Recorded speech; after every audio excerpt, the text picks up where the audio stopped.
ఏం పేరు ఏం పేరు నీ పేరు? నేను చాలాసార్లు నా గొల్లపురంకి వచ్చినప్పుడు కూడా చిన్నపిల్లలు దొరుకుతారు రెండు మంది. అంటే మోడీ గారి గురించి చెప్పినప్పుడు ఛత్రికి ఏం అర్థమైంది తెలియదు కానీ చప్పడు కొట్టాడు ఛత్రి.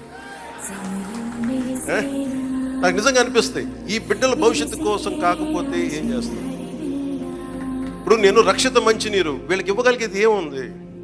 కనీసం తాగడానికి మంచి నీళ్ళు ఇవ్వగలగాలి, మంచి చదువు చెప్పించగలగాలి. వీళ్ళకి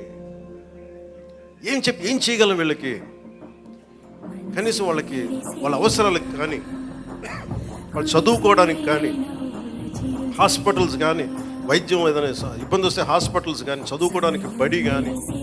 నేను చెప్తాను 2047 చంద్రబాబు గారు ఇదే అనుకుంటున్నాను. చంద్రబాబు గారు ఇదే చెప్తా ఉన్నారు, అద్భుతంగా రాణించాలి భారతదేశం, should become number 1 in the world అని.